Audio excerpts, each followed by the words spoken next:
welcome back to my channel. It's gonna look a little different today because I decided to use my phone instead of my camera, because my camera will only record for about 17 minutes and then it cuts off completely, and I don't know why, and I don't know how to fix it. I haven't figured it out yet, so we're just gonna do it on my phone and go from there and hope that it works. So today's video was inspired by my friend Charles Price. Hey Charlie!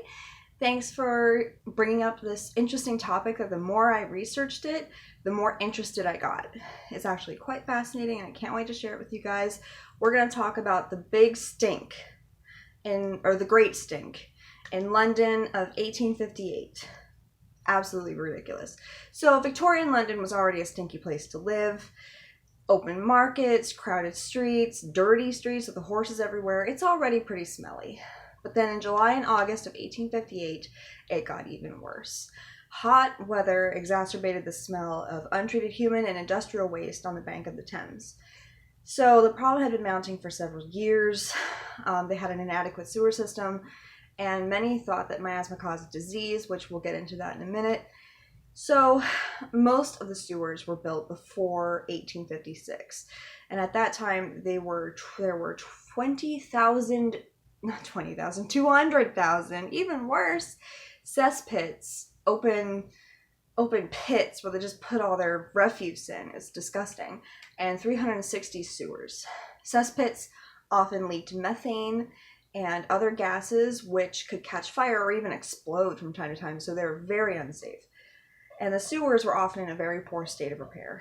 So by 1858, many of the city's medieval wooden pipes were being replaced by iron ones, which is a really good infrastructure change. With the introduction of flushing toilets and rising population, more water was being flushed into the sewers. Refuse from factories, slaughterhouses, and other industries further put strain on the failing system. So it overflowed and discharged directly into the Thames. So here's a good quote. Michael Faraday described the situation in a letter to the Times in July 1855. He said he dropped pieces of white paper into the river to test the degree of opacity. His conclusion was that near the bridges, the feculence rolled up in clouds so dense that they were visible at the surface, even in water of this kind.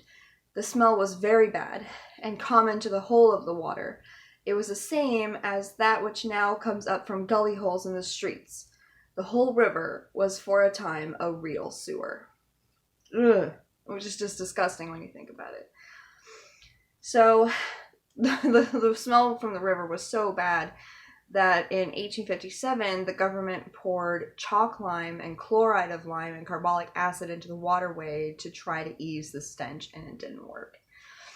So the Victorians believed in miasma theory, which is that bad smells make you sick and cause diseases, especially cholera. Cholera was a huge problem in Victorian times, and they truly believed that bad smells would cause it, and there were 3 cholera epidemics before the Great Stink. One in 1831 that killed 6,536 people, one in 1848 and 1849, the whole time. There was a second one that killed 14,137 people.